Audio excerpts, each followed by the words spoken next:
अग्रोहा में अग्रसेन जयंती पर उपस्थित प्यारे भाइयों बहनों और माताओं बच्चों, सबसे पहले तो मैं अग्रोहा की इस पवित्र भूमि को प्रणाम करता हूं और महाराज अग्रसेन की पुण्य स्मृति को भी प्रणाम करता हूं। लगभग 5000 साल से पहले एक व्यक्ति ने यहां एक कर्म यज्ञ की शुरुआत की थी। उसका कितना प्रचंड प्रतिसाद होगा, कितनी प्रचंड स्वीकृति होगी कि 5100 साल के बाद भी आज देश के करोड़ों लोग महाराजा अग्रसेन की जयंती मनाते हैं। शरद पूर्णिमा वैसे ही पूरी दुनिया के सभी मानवों के लिए, सभी प्राणियों के लिए एक उजाले का संदेश लेकर आती है। रात्रि में अंधेरा न होना शुभ माना जाता है और सबसे ज्यादा उजाला अगर किसी एक रात्रि में होता है तो शरद पूर्णिमा में होता है। वाल्मीकि जयंती भी है, महाराजा अग्रसेन की जयंती भी है और आज इस मौके पर अग्रसेन महाराज की राजधानी की जगह पर मुझे बुलाने के लिए मैं अग्रोहा धाम के सभी संचालक और विशेषकर सुभाष जी का हृदय से मैं धन्यवाद करना चाहता हूं कि आपने मुझे यहां उपस्थित रहने का मौका दिया। मित्रों, पहली बार पूरे विश्व में जिन्होंने कर्म प्रधान राज्य बनाने की शुरुआत की वो महाराजा अग्रसेन थे। द्वापर और कली के संधिकाल में लगभग 5000 साल, 5100 साल पहले महाभारत काल में जन्मे ये व्यक्ति ने एक इस प्रकार से राज्य चलाया कि राज्य शासित व्यवस्था होने के बावजूद भी गण राज्य की तरह हर एक व्यक्ति के महत्व को समझते हुए, उसके योगदान को समझते हुए राज्य को आगे बढ़ाया। यहाँ कहा कि एक गन्नी और एक ईंट दिया करते थे, मगर उसकी कल्पना हमें नहीं आ सकती कि किस प्रकार का सिद्धांत महाराजा अग्रसेन ने बनाया। जब इन्होंने शुरुआत की कि उनके राज्य में बाहर से आकर कोई भी एक व्यक्ति बसता है तो उसको घर आरामी से सुविधा मिल जाए, घर की सुविधा मिल जाए, इसके लिए राज्य का हर नागरिक एक ईंट देगा और उसका व्यवसाय ठीक से चल जाए, इसके लिए 1 रुपया देगा। कहते हैं महाराजा अग्रसेन के राज्य का विस्तार होते होते एक समय ऐसा आया था कि कोई भी नई व्यक्ति अगर महाराजा अग्रसेन के राज्य में रहने को आती है तो उसे 1 लाख रुपया मिलता था और 1 लाख ईंटें मिलती थी अपना महल बनाने के लिए और किसी पर कोई भार नहीं आता, क्योंकि हर व्यक्ति ने सिर्फ 1 रुपया देना था, हर व्यक्ति ने सिर्फ 1 ईंट देनी थी। मगर जो भी रहने के लिए आता था वो संपन्न हो जाता था, अपना घर बनाता था, अपना व्यवसाय शुरू करता था। मैं मानता हूं कि जो उन्होंने शुरुआत की थी वो शुरुआत 5000 साल पहले सोशल सिक्योरिटी की बात करने वाले आज के जो पंडित हैं उनको उसका अभ्यास करना चाहिए कि सामाजिक सुरक्षा की इससे बड़ी गारंटी और कोई नहीं है। और इसमें से कुछ राज्य के खजाने से नहीं होता। महाराजा अग्रसेन भी एक नागरिक की तरह 1 रुपया और 1 ईंट ही देते थे, मगर जो आता था उसको 1 लाख रुपया और 1 लाख ईंटें मिलती थी, जिससे उसके आगे के जीवन की शुरुआत। मित्रों,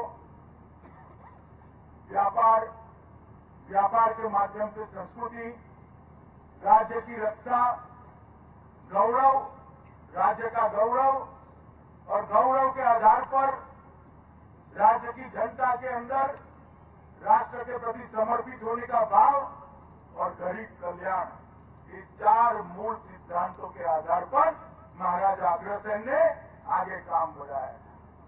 और आज मुझे कहते हुए आनंद है कि भारतीय जनता पार्टी की जो सरकार देश में चल रही है, नरेंद्र मोदी जी के नेतृत्व में चल रही है, वो सरकार भी देश की समृद्धि के लिए काम कर रही है, देश की रक्षा के लिए काम कर रही है, देश के गौरव के लिए काम कर रही है और गरीब से गरीब व्यक्ति को सबसे समृद्ध व्यक्ति के नजदीक लाने के लिए भी काम करे।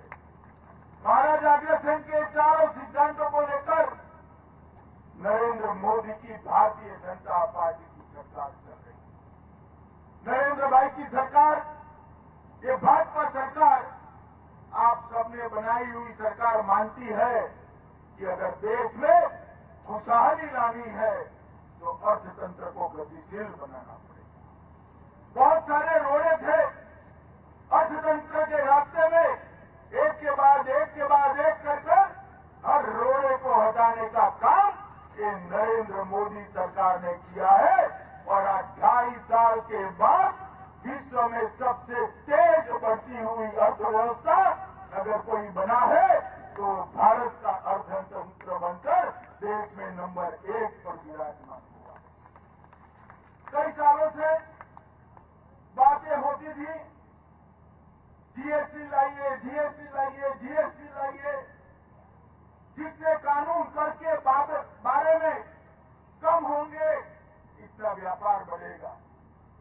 तो सेल्स टैक्स या वेट, ऑक्ट्रॉय, सर्विस टैक्स और एक्साइज ड्यूटी, चारों को मिलाकर जीएसटी के रूप में लाने का व्यापारियों का स्वप्न नरेंद्र मोदी सरकार ने साकार कर दिया है। और अगले 1 अप्रैल से देश में एक ही कानून से व्यापार शुरू हो जाएगा। मित्रों, ये होते ही दुनिया में भारत के अर्थतंत्र की ताकत जो बढ़ने वाली है, मैं समझ सकता हूं। एक बहुत बड़ा साहसी और निर्णायक कदम नरेंद्र मोदी सरकार ने जीएसटी को जमीन पर, जीएसटी के स्वप्न को जमीन पर उतार कर दिया है। मित्रों, नौकरियां देने की चर्चाएं आजादी के बाद होती थी। ये नीति निर्धारक जो थे पहले के, उनको मालूम नहीं था ये देश व्यापारियों का देश है, छोटे कारोबारियों का देश है। ये देश अपने बूते पर काम करने स्वावलंबी लोगों का देश। 125 करोड़ लोगों को कोई नौकरी नहीं दे सकता। भारतीय जनता पार्टी की सरकार ने स्वरोजगार के माध्यम से युवा को अपने पैरों पे खड़ा होने का काम कर देश के युवाओं को नौकरी देने वाला बनाने का काम ये भारतीय जनता पार्टी की सरकार है। और मित्रों, इसमें सिर्फ संपत्तिवान है, धनवान है, उसकी चिंता नहीं करी। नरेंद्र भाई की सरकार ने मुद्रा बैंक के माध्यम से 10,000 से लेकर 10 लाख तक, चाहे वो रेकड़ी वाला हो, छोटी दुकान लगाने वाला हो, हजाम की दुकान खोलने वाला हो, छोटे छोटे कारोबारियों को बिना गारंटी लोन देने की शुरुआत की। और आज जब मैं भाषण कर रहा हूं तब 2.5 साल के बाद देश के 4.5 करोड़ युवाओं को 2 लाख करोड़ का ऋण देने का काम नरेंद्र मोदी सरकार ने समाप्त कर दिया। मित्रों, ये बहुत बड़ी उपलब्धि। स्टैंडअप के माध्यम से गरीब, दलित, पिछड़े युवा को अपना कारोबार करने के लिए जगह देने का काम नरेंद्र मोदी सरकार ने किया है।